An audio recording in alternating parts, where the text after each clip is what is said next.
भारत में मुसाफिर और माल बरदार ट्रेनों में टक्कर से 230 से जायद अफराद हलाक और 900 के करीब जख्मी हो गए। जाए हादसा पर रेस्क्यू ऑपरेशन ताहाल जारी है। हुकाम ने मजीद हलाकतों का खदशा जाहिर कर दिया है। एंटी करप्शन हुकाम साबिक वज़ीर पंजाब परवेज़ इलाही को कुछ देर बाद गुजरांवाला की अदालत में पेश करेंगे। परवेज़ इलाही की कानूनी टीम अदालत पहुंच गई है। सेशन कोर्ट में सिक्योरिटी के सख्त इंतजाम किए गए हैं। बात करेंगे हमारे नुमाइंदे जाहिद इकबाल राना से। जी जाहिद बताएगा।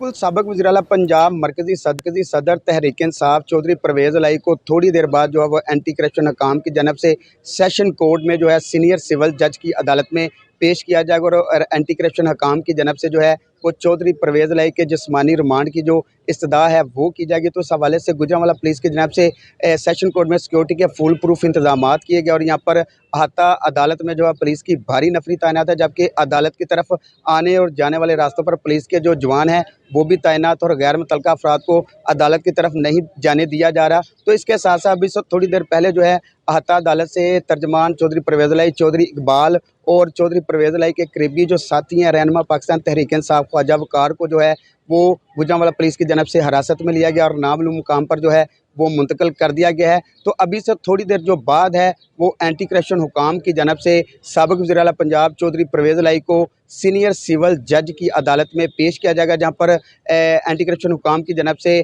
चौधरी परवेज़ इलाही के जिस्मानी रिमांड की सदा की जाएगी। तो अभी हम इस वक्त जो है वो सेशन कोर्ट के अंदर मौजूद हैं। यहाँ पर गुजरांवाला पुलिस की जनब से सिक्योरिटी के फुल प्रूफ जो इंतजाम हैं वो किए गए हैं। ठीक है जाहिद इकबाल राना आपने अपडेट किया। फराह गोगी को मुबैना तौर पर रिश्वत देकर पुरकशिश असामियों पर तैनातियां हासिल करने वाले ब्यूरोक्रेट्स के गिर्द एंटी करप्शन का घेरा तंग। कमिश्नर्स, डिप्टी कमिश्नर्स, तैनात होने वाले ब्यूरोक्रेट्स के खिलाफ शवाहिद इकट्ठे कर लिए गए हैं। साबिक DG LDA अहमद अजीज तारड़ समेत कई ब्यूरोक्रेट्स के मामलात की छानबीन शुरू कर दी गई है। बात करेंगे एडिटर ब्यूरोक्रेसी कैसर खोखर हमारे साथ मौजूद हैं। जी कैसर बताएगा, इंक्वायरी का आगाज कर दिया गया है। बिल्कुल, महकमा एंटी करप्शन पंजाब ने फराह गोगी जो है जो बुशरा बेगम की दस्ते राज थी और उसकी करीबी थी, उसके जरिए जो है जो ब्यूरोक्रेट ने AC DC या कमिश्नर लगते रहे हैं उनके खिलाफ जो है महकमा एंटी करप्शन ने सबूत इकट्ठे कर लिए हैं और बैंकों की जो ट्रांजैक्शन हुई है उसके भी सबूत इकट्ठे किए गए हैं और डाटा इकट्ठा किया गया है और बाकायदा तौर पर उनके घेरा तंग किया गया है। साबिक DG LDA अहमद अजीज तारड़ जो है उस पर भी इल्जाम है कि उसने फराह गोगी को पैसे देकर जो है DG LDA लगे थे। इस हवाले से मुख्तलिफ ब्यूरोक्रेट्स के खिलाफ कार्रवाई शुरू की गई है और खास तौर पर जो AC DC लगते रहे पैसे देकर उनके खिलाफ भी कार्रवाई शुरू की गई है और उनके बारे में डाटा और ट्रांजेक्शन और सारे सबूत महकमा एंटी करप्शन ने इकट्ठे कर लिए और ब्यूरोक्रेट्स के गिरफ्त जो घेरा तंग किया जा रहा है। जी बहुत शुक्रिया कैसर, आपने अपडेट किया। पाकिस्तान तहरीक इंसाफ की विकेटें गिरने का सिलसिला जारी है। डेरा इस्माइल खान से PTI का एक और खिलाड़ी आउट। साबिक MPA दशाम जावेद अकबर का भी PTI से राहें जुदा करने का ऐलान। बात करेंगे हमारे नुमाइंदे साजिद बलोच से। जी साजिद बताएगा क्या कहना था इनका। जी बिल्कुल, ऐसन जो डेरा इस्माइल खान में जो है तहरीक इंसाफ के जो है साबिक MP हैं दशाम जावेद अकबर, उन्होंने भी जो है PTI के राहें जुदा कर लिए हैं। एहतशाम जावेद अकबर का कहना था कि वो 9 मई के वाक़यात की मजम्मत करते हैं और मुल्क की बका के लिए हमें कौम होकर जो है काम करना होगा। ऐसा मैं आपको ये भी यहाँ पर बताता चलूँगा कि इससे पहले यहाँ पर जो NA-39 डेरा 2 से मौलाना फजल से जो MNA जीते थे शेख यकूब, वो भी तहरीक इंसाफ को DI खान से छोड़ चुके हैं। इसके अलावा आगा खान गंडापुर जो साबिक MP हैं कुलाती से, वो भी तहरीक इंसाफ को छोड़ चुके हैं। इसके अलावा पारपुर से मखदूम ज़ादा अली रज़ा साहब। ठीक है हसन, बहुत शुक्रिया आपका। पाकिस्तान दुरुस्त सिमत में जा रहा है। डिफॉल्ट की बातें करने वालों को शर्म आनी चाहिए। वफाकी वज़ीर ख़जाना इसहाक़ डार की मीडिया से गुफ्तगू। कहते हैं कि बहुत से चैलेंजेस हैं, एक दिन में मसाइल हल नहीं हो सकते, मुल्क को मिलकर मुश्किलात से निकालेंगे। सियासी अदम इस्तेहकाम की वजह से मुल्क मुश्किलात का शिकार हुआ, महंगाई की वजह से आम आदमी पर बोझ पड़ा। शौक है कि वो डेट्स देते रहते हैं। पिछले मैं 1 साल से देख रहा हूँ कि फलां महीने में डिफ़ॉल्ट हो जाएगा, फलां महीने में इतनी देर 2 महीने रहेंगे, 3 महीने रहेंगे। उनको शर्म आनी चाहिए। पाकिस्तान में सियासत अनफॉर्चुनेटली होती है और वो पाकिस्तान पॉलिटिकल इंस्टेबिलिटी जो है वो सबसे बड़ा नुकसान करने वाली एक है आइटम। तो उससे हमने देखा कि जो 24th इकॉनमी थी वो 2022 में 47th इकॉनमी बन गई। This is the most painful अपना अल्हम्दुलिल्लाह पूरी हमारी कोशिश है कि हम इससे निकलें and we will be coming up with new ideas इंशाल्लाह in the weeks to come. Budget भी होगा, बजट के बाद भी कुछ काम होंगे पाकिस्तान के लॉन्ग टर्म बेहतरी के लिए।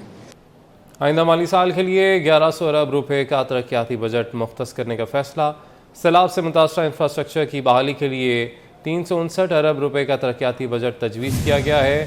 PSDP के मुताबिक तवानाई के 101 प्रोजेक्ट्स के लिए 102 अरब रुपए का तरक्याती बजट तजवीज़। जामशरू में 600 मेगावाट के 2 कोल पावर प्रोजेक्ट्स के लिए 12 अरब रुपए मुख्तस किए गए हैं।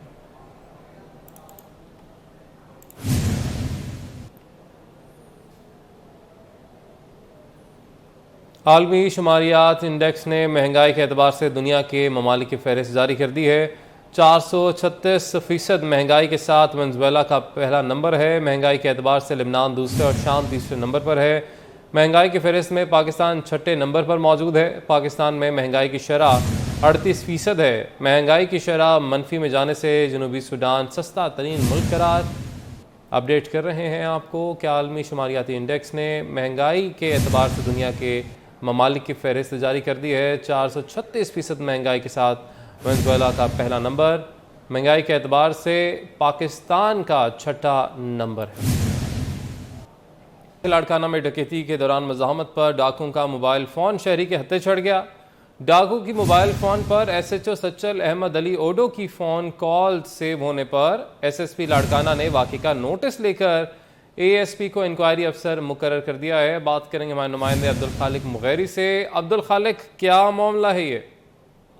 हाँ जी बिल्कुल, ये लाड़काना में एक डकैती हो रही थी जहाँ पर मज़ाहमत के दौरान डकैत जो डाकू है उनकी मोबाइल फ़ोन शहरी के हत्थे चढ़ गई, जिसके बाद उसी डाकू की मोबाइल फ़ोन पर SHO सचल है अहमद अली ओडो उसकी काली लगी हुई थी और रिसीव काली भी थी, जिस पर जो शहरी है उन्होंने मोबाइल फ़ोन समेत SSP लाड़काना से शिकायत की, जहाँ पर SSP लाड़काना ने इस वाक़े का नोटिस लेकर ASP सिटी है अतीक रहमान उसको इंक्वायरी अफसर मुकर्रर कर दिया, जहाँ पर SSP का कहना है कि अगर SHO सचल मुलव्वस हुआ तो उस पर कानूनी कार्रवाई की जाएगी। जी ठीक है, यानी डाकुओं के साथ SHO साहब राब्ते में थे। अब इस हवाले से इंक्वायरी तश्कील दे दी गई है कमेटी। बहुत शुक्रिया, आपने अपडेट किया अब्दुल खालिक मुगैरी।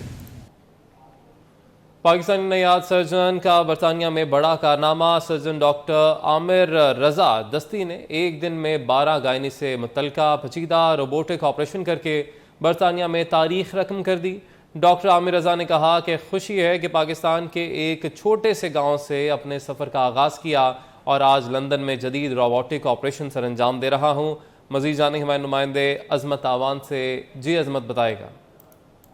पाकिस्तानी डॉक्टर ने बरतानिया के अंदर एक नई तारीख रकम कर दी है और एक ही दिन के अंदर 12 कॉम्प्लिकेटेड गायना से रिलेटेड रोबोटिक सर्जरी करके बरतानिया के तरीके के अंदर जो है वो नई तारीख रकम की है। और उसके बाद हमने देखा है कि मुख्तलिफ जो ब्रिटिश जो मीडिया है उनमें भी बहुत ज़्यादा जो है वो छाए हुए हैं। इस वक्त हमारे साथ सर्जन डॉक्टर आमिर रजा दस्ती साहब मौजूद हैं। ऑपरेट करके तारीख रकम कर दी। एक तो सफ़र कैसा रहा और ये रोबोटिक सर्जरी आने वाले दिनों में कितना इनकलाब लेके आ सकती है? बिल्कुल सही कहा आपने कि मेरा सफ़र बिल्कुल उस छोटे से गांव से शुरू हुआ जो ज़िला जो तौसा मौज़ा बब्बी है एक्चुअल में ज़िला तौसा में। उसके बाद गवर्नमेंट कॉलेज मुजफ्फरगढ़ में मेरी तालीम हुई और नेशनल मेडिकल कॉलेज मुल्तान से मैंने ग्रेजुएशन किया। उसके बाद मैं UK आया आज से तकरीबन 22 ईयर्स बिफोर और UK में आके जूनियर डॉक्टर स्टार्ट किया। ऑब्स्टेट्रिक्स एंड गायनेकोलॉजी में मेरा इंटरेस्ट था और then I became laparoscopic surgeon और फिर आज रोबोटिक सर्जन है। अगर हम रोबोटिक और ओपन सर्जरी का आपस में कंपैरिजन करते हैं तो रोबोटिक सर्जरी के बहुत ज़्यादा बेनिफिट हैं और अगर हम इसको ज़्यादा मरीजों पे इस्तेमाल करें तो असल में ये चीपर भी होगा because patient will have to stay shorter time in the hospital. तो वो तो इसके फ़वाद हमें बड़ा पड़ता है। अलबत्ता ये कि ये जर्नी है, इसमें ट्रेनिंग का बहुत अमल दखल है और ये ट्रेनिंग जो है अभी भी पाकिस्तान में बहुत सी जगहों पर हो रही है लैप्रोस्कोपिक सर्जरी की। अलबत्ता ये सब रिसर्च फेज के अंदर है और अभी इसके रिजल्ट आना बाकी है। इसके रिजल्ट आना बाकी है और बहुत जल्द ये इनकलाब जो है बाकी जगहों पर भी आ जाएगा। हमारे साथ सर्जन डॉक्टर आमिर रजा दस्ती साहब मौजूद थे जिन्होंने बरतानिया के अंदर तारीख रकम की। उनकी जान से कहा गया कि जो रोबोटिक सर्जरी आने वाले दिनों के अंदर बहुत ज़्यादा इनकलाब लेकर आएगा क्योंकि उनकी जान से कहा गया जिस तरह बरतानिया के अंदर NHS का वेटिंग टाइम बहुत ज़्यादा के लिए बहुत शुक्रिया आपका। 5 साल बच्चे के अंदोनाक कत्ल पर लवाहिकीन को इंसाफ मिल गया। District and session court Islamabad ने बच्चे को बाराकहू में अगवा करके कत्ल करने वाले मुजरिमान को सजा सुना दी है। बात करेंगे हमारे नुमाइंदे एहतशाम क्यानी से। जी एहतशाम, बताएगा। जी देखिए, ये इब्तदाई तौर पर 4 मुल्ज़मान थे जिनके खिलाफ ये केस का ट्रायल चला और अब अदालत इस नतीजे पर पहुंची है कि हमजा, जहांगीर, यासिर और आफ्ताब तीनों जो हैं ये 5 साला बच्चे के अंदोनाक कत्ल में मुलविस थे और मुलविस करार पाने पर इन मुजरमान को सजाए मौत 2 बार सुनाई गई है, जबकि 5-5 लाख रुपए जुर्माने का हुक्म दिया गया है। अदालत ने शक की बुनियाद पर एक मुल्जिम असद मुमताज को केस से बरी कर दिया। उनके खिलाफ जो शवाहिद मौजूद थे उनमें वो उस तरह से प्रॉपर नहीं थे, तो इस पर मुल्जिम को शक का फायदा दे दिया जाता है, इसलिए इस मुल्जिम को बरी कर दिया गया है। मुजरमान ने 2019 में 5 साला उमर राठौर को अगवा किया और उसके बाद कत्ल कर दिया था। इस्लामाबाद के थाना बाराकाऊ के हदूद का ये वाकया है जिसकी कत्ल की FIR दर्ज की गई थी और उसमें 4 मुल्जमान को नामजद करके उनके खिलाफ ट्रायल का आगाज किया गया था। अब अदालत ने इस केस का फैसला सुना दिया है। बहुत शुक्रिया शाम अपडेट करने के लिए। न्यूज़ स्टूडियो से फिल वक्त इतना ही। किसी भी खबर की तफसील के लिए विजिट कीजिए हमारी वेबसाइट 24newsht.tv।